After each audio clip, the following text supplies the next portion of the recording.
Welcome to another beautiful episode of Exposure with Kiki.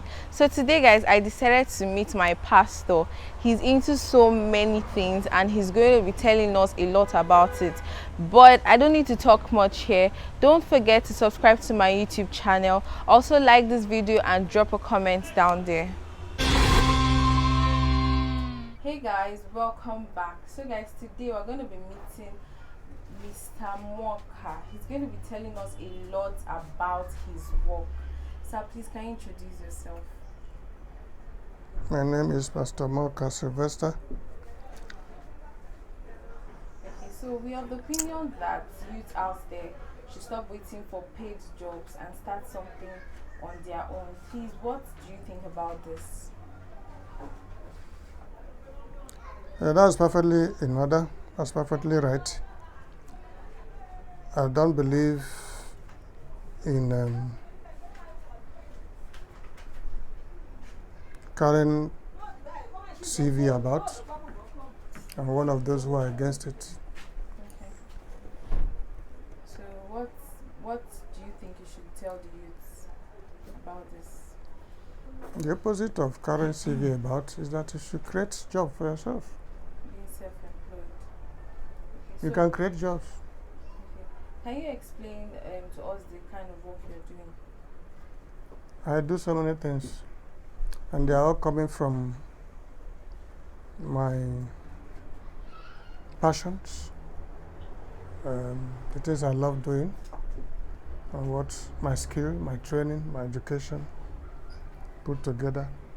So I'm a man of many parts, and because I believe in this topic so much, I started out being on my own very early. Okay.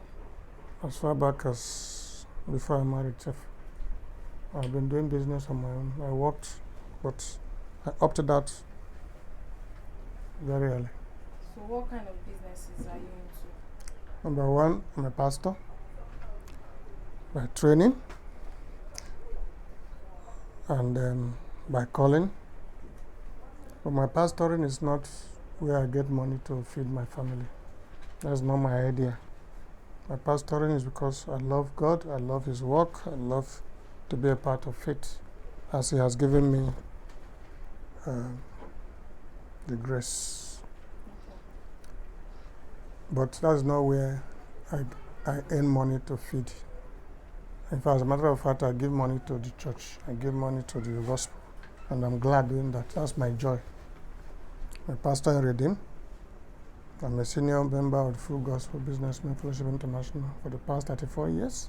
I've been in Redeem for 24 years, and other ministries have served in the north, specifically Kaduna. So that is on the pastoral ministerial side of me. That is not where I earn money. In these two ministries, I don't earn money. I give money out, and I do it with joy. And that's one of the benefits of being on your own, because you can have money, not waiting for salary to do certain things. That's one. And two, I had lectured. I had taught in several polytechnics, private polytechnics and other polytechnics.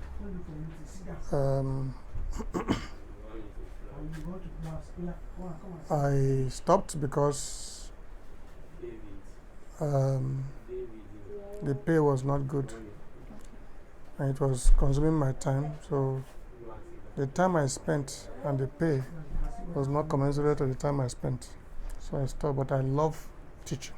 In other words, if you have the skill, the training, you can teach. Both nursery, primary, secondary, tertiary. I have always taught over the years. I just enter a school and give them my CV, and I do part-time lecturing. When I didn't have a job, I just drove to school, the polytechnic, and when they saw my CV, I was given a job that very day. I'm a graduate in marketing. I had master's and MBA from University of Benin. The graduate of Children's from Marketing in London. So I still use those qualifications till today, but for teaching. Because they are professional courses, I do consulting. Okay. That's the third thing I do. I consult mainly to help humanity. You can come now, like what you are doing now is consulting. I'm telling you what to do. If it's not because I know you, I will charge you. That's the truth.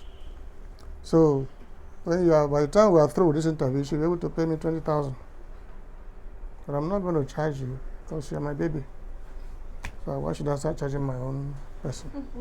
So you used to come to my church when you were a baby, so you know me when I'm a pastor. I'm a pastor. Then I consult, I lecture, I teach, and then the fourth one, isn't it? Or is it the third one? The third one. It's coming from my core course. I read marketing, so I'm involved in advertising. I'm involved in publishing. I'm involved in general printing and designs. So I print, I design, I print. That's graphics. Then we print for corporate bodies, all manner of printing. Pharmaceutical companies, all the things they use, their packets, the leaflets, the labels, I can design them. Then under advertising, all the materials they use for below the line advertising. By that I mean the one that, those promotional items, I design them, I print them. Okay. That has formed nearly 40% of what I do. That gives me money. Nearly 40 or more percent. So, and the last one, not the least, but that was my first love in business. Which one was your first love in business? This one? This last one I want to say. Okay.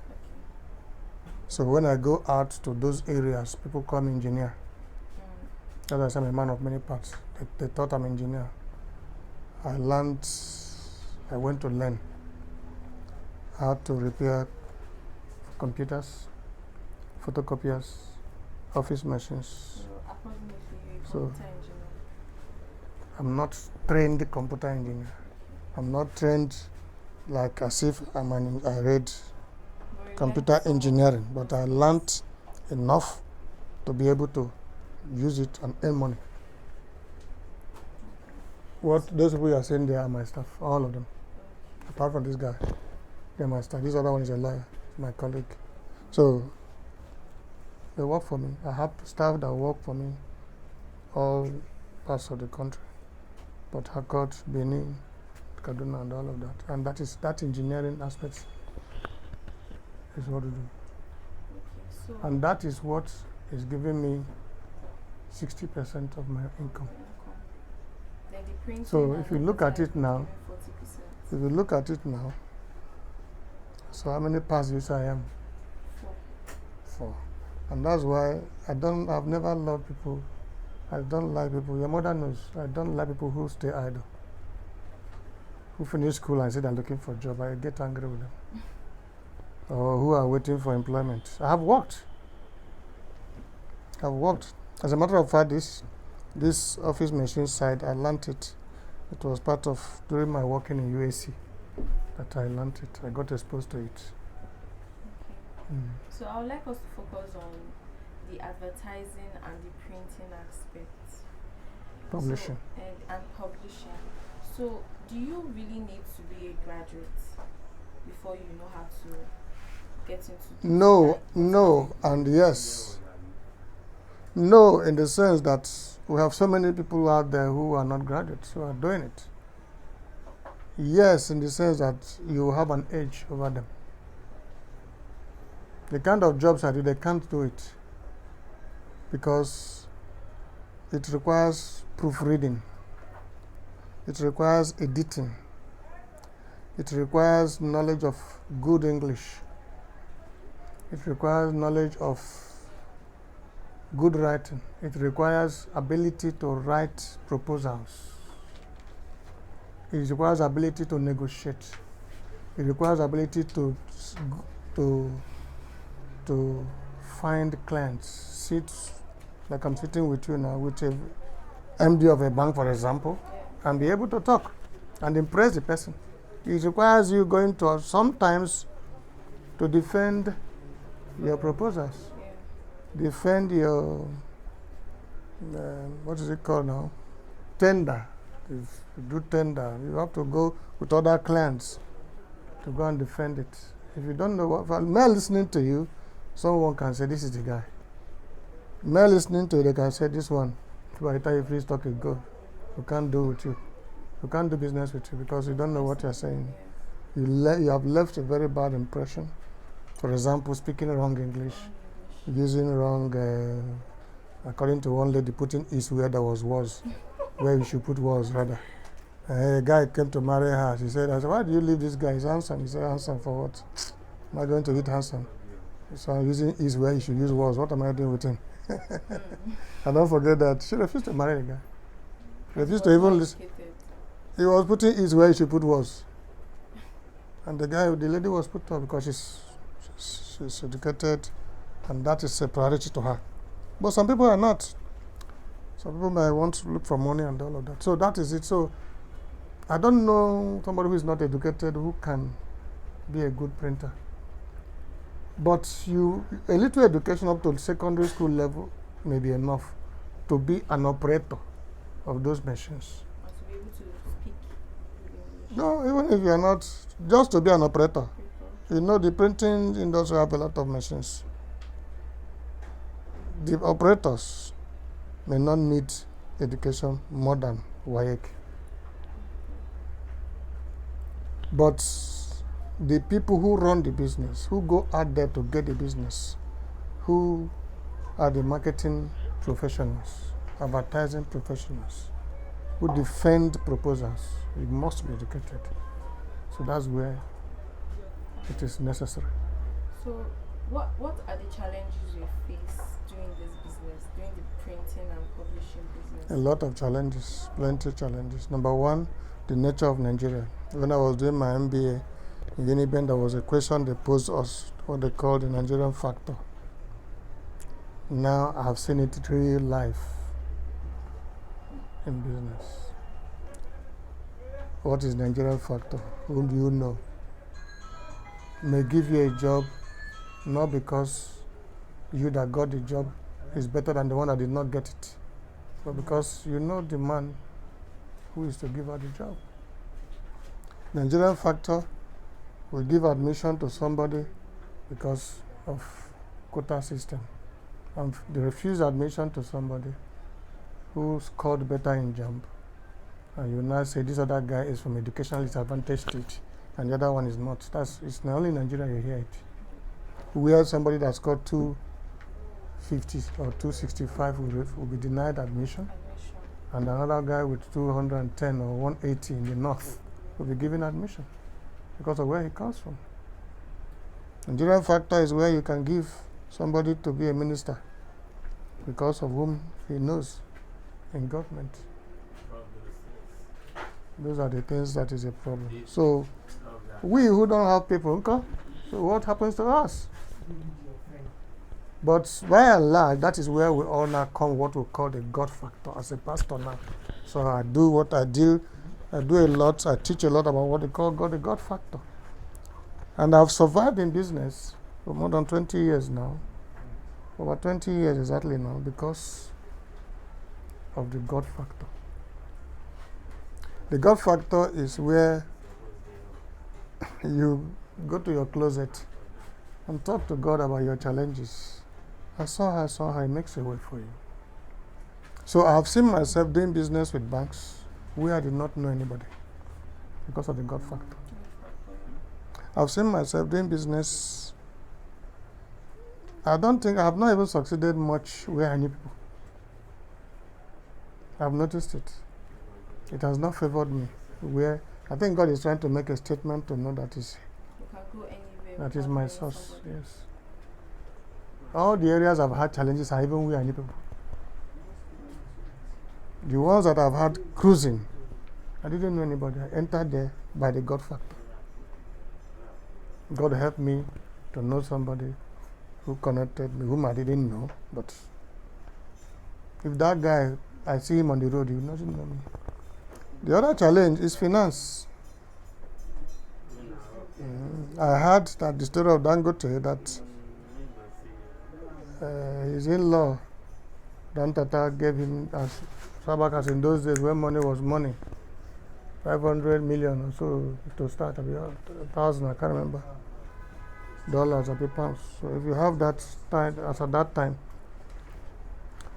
so you will do much. So, sir, finally, can you please advise the youth out there who are still sitting at home and waiting for paid jobs, what they should do? The summary of what you have said, I've said it all. Anybody who does that is not serious. I want to use a polite word. You are not serious. I've seen a man, I've had some testimony in church. I stay at home for 7 years. I would just shut my phone, my television. I've been at home for 7 years. Praise God, and I got a job. 7 years? What were you doing? Sitting at home. Can't you teach? Go and teach nursery, primary, secondary, university, depending on your level. To start with, I have never stayed idle in my entire life.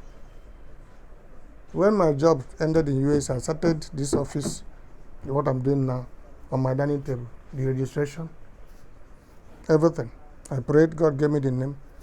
To show that it was God, I just applied it, the name was accepted, I registered, and I started. Nobody should be idle. Even if you are expecting job, big job, the real job, working in white collar, blue chip job. But don't be idle until you get that one.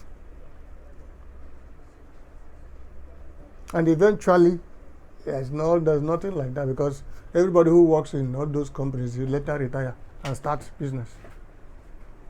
All, without exception. They later retire at one point in time and start something for themselves.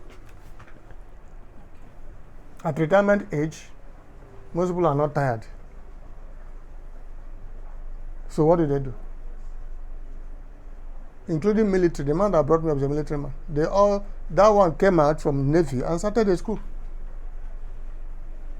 Some others started something. I have 3 uncles that are naval chiefs, naval people. All of them came out to look for one business to do. So business is it. Entrepreneurship is the answer. Navy say, we are okay with you, go and rest. So what do? You're going to sit down in the house, you just die. Not just die of hunger alone, you die of everything. And idleness can kill. A lot of things. I believe in creativity. I can do it.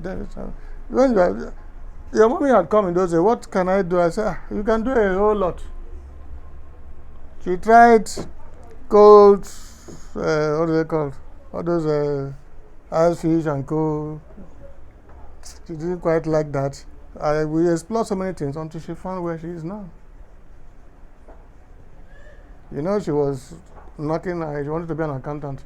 All those things, she's not doing it. Even if she had been an accountant, she may still end up doing what she's doing now. So those things are for knowledge. Education is to give you knowledge, give you boldness, give you confidence in the marketplace. It's not that that's what you should be. That's why you see companies at times just employ anybody, no matter your cost. They just look at how good you are.